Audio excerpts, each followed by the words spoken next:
So ముందుగా పుల్లారావు గారు మీ దగ్గర నుంచి నేను స్టార్ట్ చేస్తాను. ఓవరాల్గా సిచ్యువేషన్ చూస్తే యూపీ పెర్ఫార్మెన్స్ కొంత తగ్గింది, బీజేపీ పెర్ఫార్మెన్స్ తగ్గింది యూపీలో అనేది నిర్వివాదాంశం. అయితే ఈ తగ్గుదలకు గల కారణాలను అడిగి తెలుసుకుంటోంది కేంద్రం, పూర్తిగా పెద్దలు అడిగి తెలుసుకుంటున్నారు, ఒక రిపోర్ట్స్ కూడా తీసుకుంటూ ఉన్నారు. సో ఓవరాల్ సినేరియోలో బీజేపీ ఎటువంటి పెర్ఫార్మెన్స్ ఇచ్చింది అంటే ఏం చెప్తారు యూపీ విషయానికి వచ్చినప్పుడు?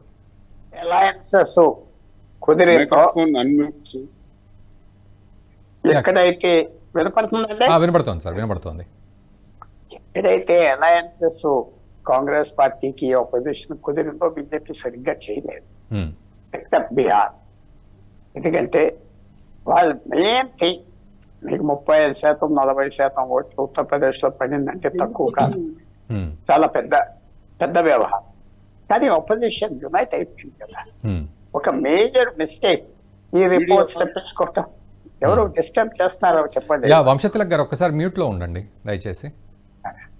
ఏంటంటే వారు ఓకే, మెయిన్ థింగ్ ఏమిటంటే ఇవి రిపోర్ట్స్ తెప్పించడం, వాళ్ళు చేయలేదు, వీళ్ళు చేయలేదు, ఈ కులాలు వెళ్ళిపోయారా, అంతా మామూలే, అయింది చేసుకుంటారు. మెయిన్ థింగ్ నేను అనుకుంటున్నా అలయన్సెస్. ఉత్తరప్రదేశ్ లో విశేషంగా అలయన్స్ కుదరదు, మహారాష్ట్రలో కుదరదు, ఎక్కడ లేని రాజస్థాన్ లో కుదరదు. రాజస్థాన్ లో కమ్యూనిస్ట్ పార్టీ మార్క్సిస్ట్ కి ఒక ఎంపీ గెలిచాడు, అది చూడండి, ఎన్నో సంవత్సరాల మీద గెలిచి. అలాగా సరే, బెంగాల్ వేరే విషయం అనుకోండి. ఎక్కడైతే అలయన్స్ కుదరలేదో వారికి చాలా చక్కగా ఒరిస్సాలో స్వీప్ వచ్చింది బీజేపీకి, ఆంధ్రాలో బాగా జరిగింది, తెలంగాణలో బాగా జరిగింది, కర్ణాటకలో కూడా బాగా జరిగింది.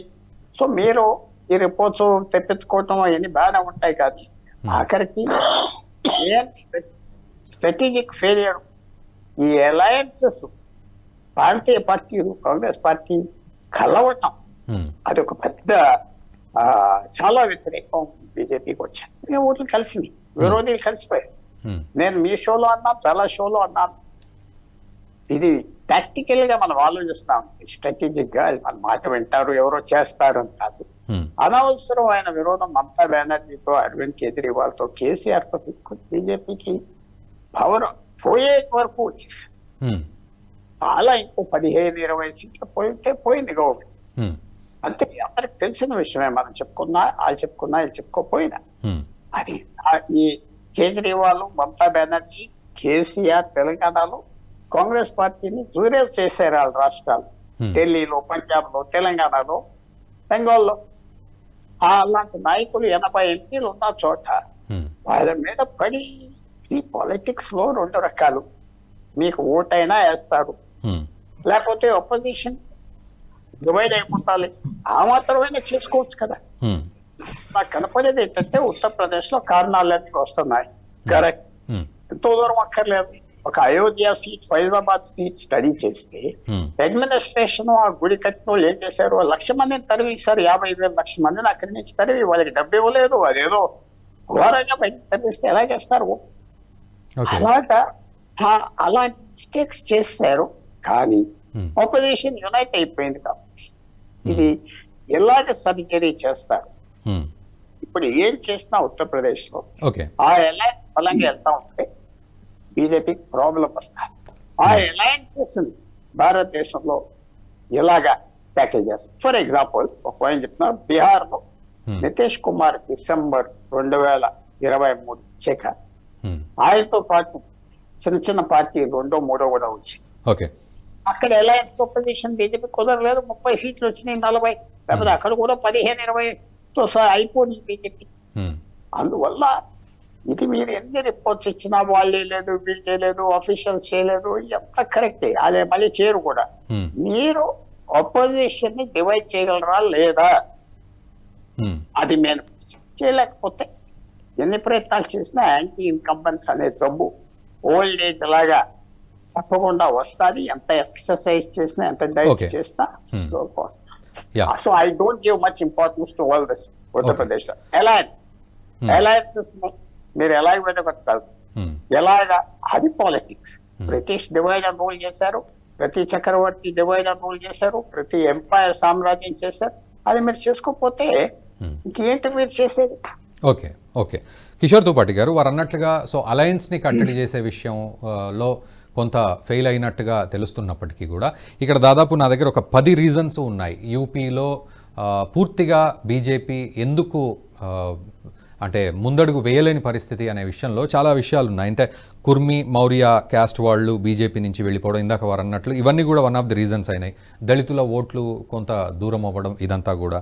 తర్వాత అక్కడ ముఖ్యంగా పోలీస్ ప్రవర్తించిన తీరు కూడా పూర్తిగా అందరినీ ఇబ్బంది పెట్టిన పరిస్థితి కనబడుతోంది అనడం, అడ్మినిస్ట్రేటర్స్ అక్కడ ఉన్న వాళ్ళ అధికారులు కూడా ఈ రకంగా చేయడం. తర్వాత టికెట్స్ విషయంలో కూడా ఎర్లీగానే, అంటే 7 దశలుగా అక్కడ ఎన్నికలు జరిగినప్పటికీ ఎర్లీగానే టికెట్స్ డిక్లేర్ చేయడం క్యాండిడేట్స్ని, అక్కడ ఉన్న అసంతృప్తులన్నింటినీ కూడా మళ్ళీ పట్టించుకోకపోవడం అంటూ ఇలాంటి చాలా రీజన్స్, అంటే వాళ్ళు ఇచ్చిన రిపోర్ట్లో ఈ రీజన్స్ అన్నీ కూడా పొందుపరిచినట్లుగా తెలుస్తోంది. సో ఎలాంటి అనాలిసిస్ మనం చేస్తాం, ఇవన్నీ కూడా మరి వెనకడుగు వేసే పరిస్థితి వచ్చింది కదా బీజేపీ అక్కడ.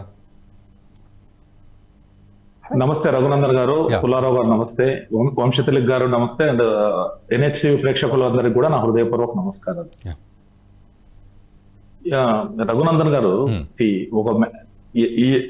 ఏదో ఒక క్రికెట్ మ్యాచ్ ఉంది అనుకోండి, ఓ బ్యాట్స్మెన్ ఆడాడు, ఇంకొకటి ఆడతారు, ఓవరాల్ గా మ్యాచ్ గెలిచినారు అనుకోండి, ఎవ్వరు పట్టించుకోరు ఏం జరిగింది అనేది. ఫైనల్ గా మన ఇండియా గెలిచింది, ఇండియా కానీ ఓడిపోయింటే పరిస్థితి మన 2020 కప్ లో ఇండియా గెలిచింది కాబట్టి ఎవ్వరు లాక్కునా గురించి ఎవరు డిస్కస్ కూడా చేయట్లా.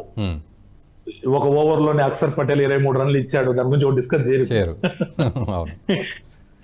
30 బాళ్ళకు 30 రన్లు అవసరం వచ్చిన స్థితిని తీసుకొని వచ్చినారు, మళ్ళీ ఎటొకటి గెలిచినారు. So no one will discuss about Akshar Patel performance now when the match is won and the world cup is won. So ఇక్కడ కూడా ఏంటంటే కర్ణుడు చావు కారణాలు అనేకం అన్నట్టు, సో రకరకాలు ఉంటాయి 100%. దానిలో నేను మీరు చెప్పిన దాంట్లో ప్రతి రీజన్ కూడా ఉండొచ్చు, ఎన్నో రీజన్స్ యాడ్ అయ్యి ఉండొచ్చు. కాబట్టి ఖచ్చితంగా బీజేపీ వైపు నుంచి ఎక్కడైతే సెన్సిటివ్ ఇష్యూస్ పుల్లారావు గారు చెప్పినట్టు అన్ని కూడా ఖచ్చితంగా ఉంటాయి. నేనేమంటున్నానంటే ఖచ్చితంగా దాని మీద రివ్యూ చేస్తారు. They have already created some committees, work out చేస్తున్నారు.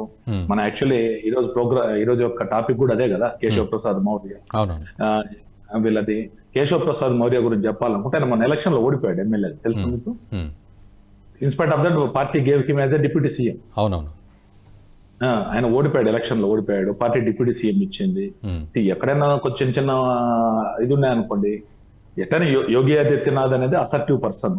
యోగి ఆదిత్యనాథ్ యొక్క స్టైల్ ఆఫ్ ఫంక్షనింగ్ డిఫరెంట్ గా ఉంటుంది. వీళ్ళకి అందరు ఖచ్చితంగా అసంతృప్తులు ఉంటాయి రకరకాలుగా, they may show, but are they capable to handle that. ఇప్పుడు యోగి ఆదిత్యనాథ్ గారిని మార్చేస్తే కేశవ్ ప్రసాద్ మౌర్య హ్యాండిల్ చేస్తాడా? అది కాదు కదా ప్రశ్న. మనందరం కూడా నేనేమంటున్నానంటే, ఈ బీజేపీ చేసిన తప్పులు చిన్న చితక అవన్నీ ఆలోచిద్దాం. నేను ఒక పాయింట్ అయితే చెప్తున్నాను. 2014 నుంచి 4 ఎలక్షన్స్ లో బీజేపీ బ్రహ్మాండమైన రిజల్ట్స్ ఇచ్చాయి. 14లో 73 సీట్లు, 71+2 73 సీట్లు. సమాజ్వాదీ పార్టీకి 5 ఎంపీ సీట్లే వచ్చాయి. ఓకే, అంతకుముందు ఎలక్షన్ లో నాకు తెలిసి 2009లో 36 సీట్లు ఏమో వచ్చాయి సమాజ్వాదీ పార్టీ. 23 ఏమో వచ్చాయి, 23 వచ్చాయి. Then it came to 5. BJP 10 సీట్లు ఉండే బీజేపీ 73కి వెళ్ళింది. ఓకే, నెక్స్ట్ ఎలక్షన్స్ లో 17లో బీజేపీ 47 ఎమ్మెల్యే సీట్లు ఉండే బీజేపీ 325కి వెళ్ళింది. నెక్స్ట్ 19 ఇద్దరు మన పుల్లారావు గారు అన్నట్టు అలయన్సెస్ ని చేయడం అనేది బీజేపీ చేతులు లేదు. వాళ్ళు కలవాలనుకుంటే కలుస్తారు, విడిపోవాలంటే విడిపోతారు. బీజేపీతో అలయన్సులు కలవడం వాళ్ళ ఉండకపోవచ్చు, చిన్న చితక ఎక్కడో చోట చిన్న ఇది వాళ్ళ భయమే వాళ్ళని కలుపుతుంది. వాళ్ళ భయమే వాళ్ళని కలుపుతారండి. మాయావతి అండ్ సమాజ్వాదీ పార్టీ అఖిలేష్ యాదవ్ కలుస్తారని ఎవరు అనుకున్నారా? లేకపోతే నితీష్ కుమార్ అండ్ లాలూ ప్రసాద్ యాదవ్ కలుస్తారని ఎవరు అనుకున్నారా? You never expect that, but they all happened because of the fear of BJP. అలా జరిగినా కూడా 19లో బీజేపీకి 62+2 వచ్చాయి. ఫస్ట్ మళ్ళీ బై ఎలక్షన్ 2 సీట్లు గెలిచింది బీజేపీ, 66 సీట్లు వచ్చాయి, 64+2 అవుట్ ఆఫ్ 80. వాళ్ళ అదే సమాజ్వాదీ పార్టీ వాళ్ళు కలిసినా కూడా 5 ఎంపీ సీట్లు వచ్చాయి. గతంలో ఉన్న 5 ఎంపీ సీట్లే సమాజ్వాదీ పార్టీ కంటిన్యూ అయింది. బహుజన్ సమాజ్ పార్టీ 0 ఉంటే 10 సీట్లు వచ్చింది పోయినసారి ఎలక్షన్స్ లో 2019లో. వాళ్ళిద్దరు అంటే అంతకంటే పెద్ద అలయన్స్ కాదు Congress and Samajwadi party. Okay, in spite of that BJP got very good seats. అంటే 4 ఎలక్షన్స్ లో కంటిన్యూ గెలిచారు, మళ్ళీ 22లో గెలిచారు. 19 అయిపోయింది అనుకున్నారు కదా, 19కి ముందే మార్చేస్తారు యోగిని అది ఇది అన్నారు, టాక్ వచ్చింది. మళ్ళీ 22 కూడా గెలిచారు. 22లో కూడా మళ్ళీ 276 సీట్లతో బీజేపీ గెలిచింది, అదే alliance, out of 403.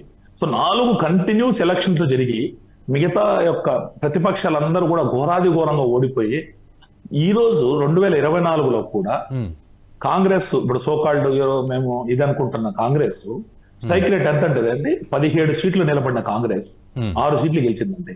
There strike rate is only 35% pass మార్కులు. బీజేపీ స్ట్రైక్ రేట్ 43% ఉంది. బీజేపీ 76 సీట్లు నిలబడితే బీజేపీకి 33 సీట్లు వచ్చాయి, అలయన్స్ లకు 3 సీట్లు వచ్చాయి, 36 సీట్లు. సో వీళ్ళలాగా వైపౌట్ కాల. ఈ 4 ఎలక్షన్ లో 2014 ఎత్తుకున్నా 19 ఎత్తుకున్నా ప్రతిపక్షాలు వైపౌట్ అయినాయి. They got single digits. Congress 2 సీట్లు ఉండే కాంగ్రెస్ కు 1 సీట్ వచ్చారు.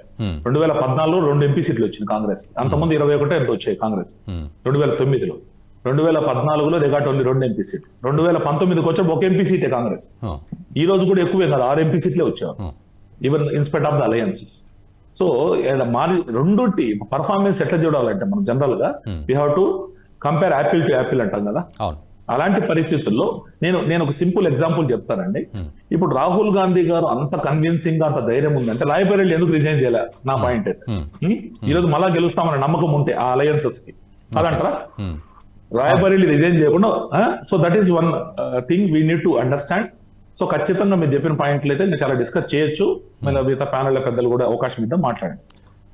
ఈ వీడియో మీకు నచ్చినట్టయితే లైక్ చేయండి, 10 మందికి షేర్ చేయండి. అలాగే కామెంట్ల రూపంలో మీ అభిప్రాయాలను మాతో పంచుకోండి. Nationalist hub group of channels ను సబ్స్క్రైబ్ చేసుకుని తెలుగునాట జాతీయవాద జర్నలిజాన్ని ప్రోత్సహించండి. ఈ వీడియో కింద ఉన్న బెల్ ఐకాన్ పై క్లిక్ చేయడం మర్చిపోవద్దు.